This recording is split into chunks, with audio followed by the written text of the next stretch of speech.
There's a huge global conflict playing out right now, and it's not on some battlefield you see on the news. Nope, it's happening in places like hospital waiting rooms, supermarket aisles, and, you guessed it, all over our social media feeds. We're talking about the decades-long battle over how commercial milk formula is marketed to parents around the world. So it really makes you ask, right? Are parents just buying a product to feed their child? Or are they being sold a very, very carefully crafted story? And that's not just me asking. It's the core question a huge amount of global research has been digging into. Okay, so to really get what's going on, we have to start with the rule book. I mean, the foundation for this whole debate was set way back, over 40 years ago. And that rule book? It's called the International Code of Marketing of Breast Milk Substitutes. The World Health Organization, or WHO, put it together back in 1981.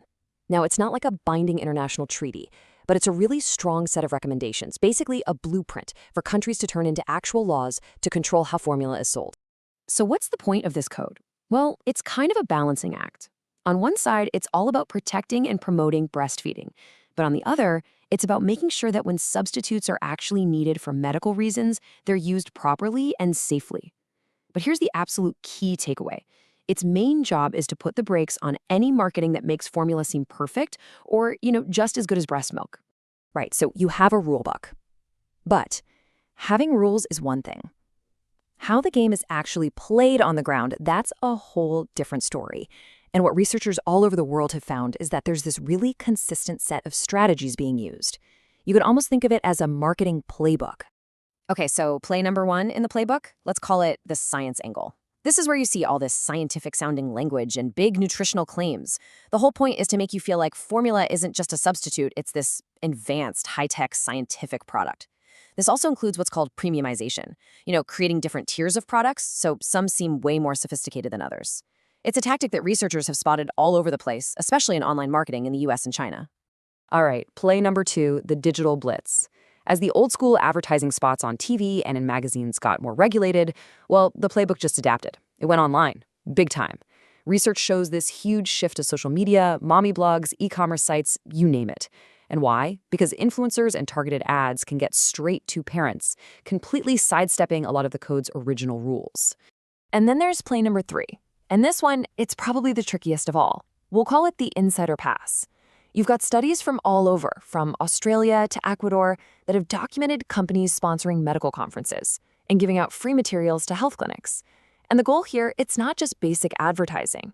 It's about getting this powerful, unspoken stamp of approval from the very doctors and nurses that new parents trust with their lives. And this is where you really see the clash, right? The code versus reality. The code is super clear, do not idealize formula. But what's actually happening? It's a whole other world. I mean, get this. A major UK study found that pretty much every single new mother was exposed to formula marketing. And a lot of that marketing hinted at benefits that really blurred the lines with breastfeeding.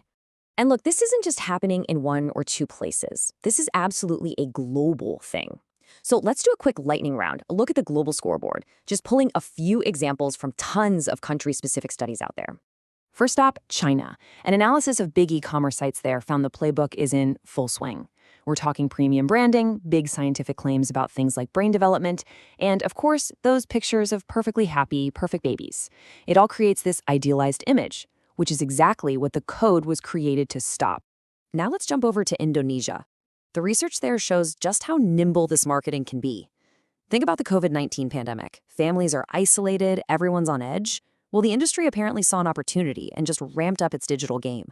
They were using things like product donations and social media influencers to connect with parents when they were arguably at their most vulnerable, a direct violation of the code.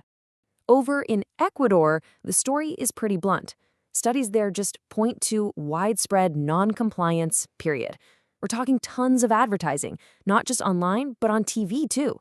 And who are they targeting? Yep, the general public, and you guessed it, those trusted healthcare workers again. And Thailand's story is really, really telling. So in 2017, the country passes this strong national law based right on the WHO code. You'd think that's a win, right? Well, the marketing didn't stop, it just shifted. It moved into places that were harder to regulate, like private Facebook groups and exclusive events. It's a perfect example of this cat and mouse game. You close one door, and the playbook just finds a window to sneak through. Okay, so you've got this massive, super adaptive marketing machine. So what's the comeback? What are public health folks and researchers saying we should do about it? Let's talk about the push for protection, how the referees are trying to get back in the game. When you look at a huge global review of all the evidence, the conclusion is, well, it's pretty blunt. The researchers are not mincing words. They're saying we need much stronger government policies to regulate the whole shebang, from what's on the product label to what's popping up in your social media feed. So, what's the game plan to fix this? The research really lays out a four-part strategy. First, take that WHO code and make it a real binding law in every country. But, and this is a big but, you have to update those laws for today's world. They've got to cover social media. Third, it's all about transparency. We need to pull back the curtain on corporate lobbying and see who's funding what research. And finally, maybe the most important step of all, actually enforce the rules we already have. And all of this leaves us with a really big, thought-provoking question. I mean, in this age of just information overload where marketing is smarter and more personal than ever, whose job is it to protect parents? Who is ultimately responsible for making sure they get good, unbiased information?